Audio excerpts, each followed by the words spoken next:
पापा, ये गिलास यहाँ टेबल पर नहीं, अंदर सिंक में रख कर आइए। अभी तानिया ऑफिस से आएगी तो गुस्सा करेगी। उसे यह सब फैलावड़ा पसंद नहीं है। और आप अपने ये अखबार, किताबें, चश्मा और दवाइयाँ भी यहाँ से हटा लीजिए। ड्राइंग रूम साफ सुथरा होना चाहिए। मैं तानिया के लिए कॉफ़ी चढ़ा देता हूँ। विपुल ने हरीश बाबू से कहा और अपने काम में लग गया। हरीश बाबू का अभी हार्ट का ऑपरेशन हुआ था। बेटे के बुलावे पर उसी के शहर में आ गए थे ताकि अच्छे अस्पताल में इलाज हो सके। इलाज चल ही रहा था। अभी डॉक्टर ने कुछ दवाइयाँ दी थी जो समय पर लेनी थी। उनकी पत्नी सुरेखा जी तभी कमरे में आई और सारा कमरा साफ करने लगी।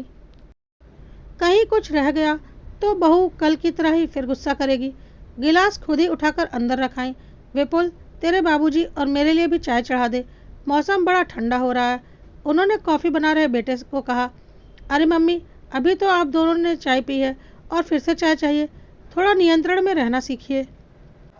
बार बार क्या चाय पीना और खाना। बेटे विपुल के मुंह से ये सब बातें सुनकर सुरेखा जी भौचक्की रह गई। वो तो बेटे के घर को अपना घर समझकर रहने आई थी, पर यहाँ आकर उन्हें लगा कि ये उनका घर नहीं, वो तो यहाँ बस मेहमान है जिन्हें 2 वक्त की रोटी और चाय भी नाप तोल कर दी जाती है।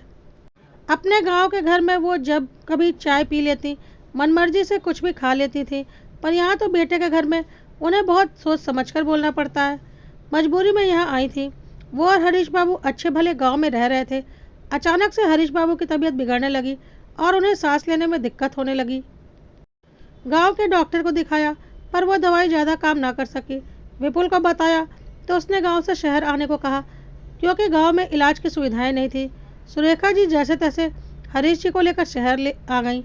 वहाँ डॉक्टर को दिखाया तो काफ़ी महंगा इलाज बताया। मम्मी, आपके पास पापा के इलाज के पूरे पैसे हों तो मैं बात आगे करूं, वरना देख लीजिए।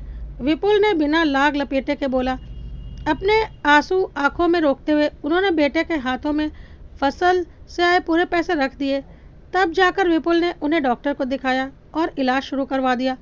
सुरेखा, यहाँ से चलो, मैं यहाँ नहीं रहना चाहता हूँ। मेरा यहाँ मन नहीं लगता। मुझे यहाँ क्यों ले आई? इस घर में मेरा दम घुटता है। यह बेटे का घर है, हमारा नहीं। हरीश बाबू बोले जा रहे थे। अब चुपचाप लेटे रहिए। अब ये डॉक्टर की दवाइयाँ मुझ कम पढ़ी लिखी को तो समझ में नहीं आती, इसलिए मुझे यहाँ आना पड़ा। अब जैसे भी बेटे बहू रखें, रह लो। इलाज होते ही यहाँ से चले जाएंगे, वो दिलासा देते हुए बोली। तानिया अपने ऑफिस से आ चुकी थी। तानिया बेहद ही नकचढ़ी और गर्म मिजाज की लड़की है, जिसे ना अपने सास ससुर की परवाह है और ना ही घर की परवाह है। उसके आते ही विपुल ने उसे कॉफ़ी दी और अपने ऑफिस के काम में लग गया।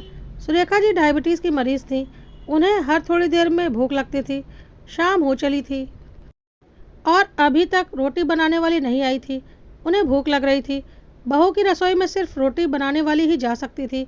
सुरेखा जी को वहाँ कुछ भी करने की इजाज़त नहीं थी। सुरेखा, मुझे पता है तुझे भूख लग रही है और आज रोटी बनाने वाली नहीं आई। चल अपने घर ही चलते हैं। बेटे के घर में तो हमारी भूख प्यास और हमारी कोई कद्र ही नहीं। तभी विपुल कमरे में आता है। तानिया और मुझे एक पार्टी में जाना है, तो सुबह की रोटी बनी रखी है, वो खा लेना। मैंने अचार निकाल कर रख दिया है। लेकिन तेरे बाबूजी तो हार्ट पेशेंट हैं, उनके लिए तो दलिया बनाना होगा। सुरेखा जी की बात को अनसुनी करते हुए विपुल और तानिया पार्टी के लिए निकल गए। सुरेखा जी ने कैसरोल में देखा तो 2 पतली पापड़ सी रोटी पड़ी थी। उन्हें तो इस तरह की ठंडी रोटी खाने की आदत नहीं थी। आखिर अपने गांव में हमेशा गर्म और मोटी रोटी खाई है। उन्होंने हिम्मत की और हरीश जी के लिए दलिया चढ़ा दिया। उन्हें दलिया खिलाकर दवाई दे दी और खुद ने वो रोटी खा ली। सामान ऊपर से उतार तो दिया, पर उनसे दोबारा रखा नहीं गया। रात को दोनों देर से आए और सो गए।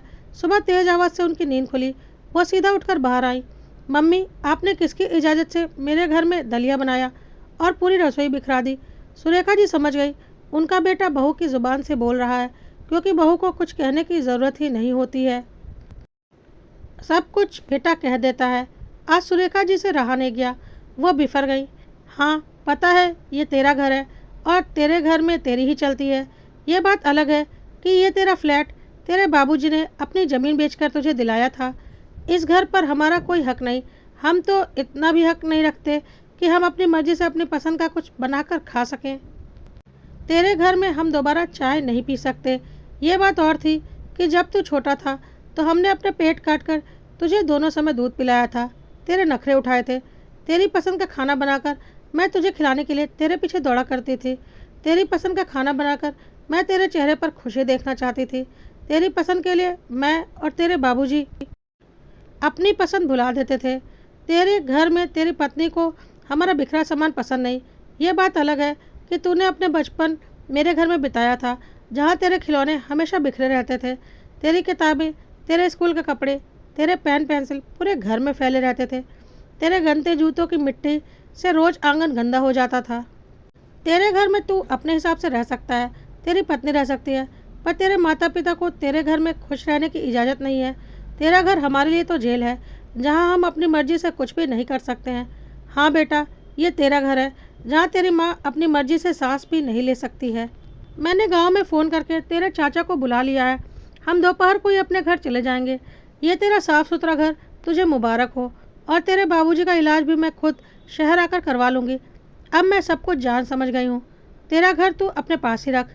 हमारे पास ईश्वर की कृपा से गांव में घर है, जहाँ हम अपना बुढ़ापा बिता लेंगे, पर तेरे घर में कभी भी कदम नहीं रखेंगे। अपने बीमार पिता को तुझे यह कहते हुए शर्म नहीं आई कि गिलास सिंक में रखना? अभी वो कमज़ोर है और बीमार भी। गिलास और सामान तो तू भी अंदर रख सकता था, पर तुझे अपनी पत्नी की सेवा से फुर्सत मिले तब तो हमारे लिए कुछ करेगा। विपुल को अपनी गलती का एहसास हुआ, पर तब तक बहुत देर हो गई थी। सुरेखा जी अपने पति हरीश बाबू के साथ अपने घर चली गईं।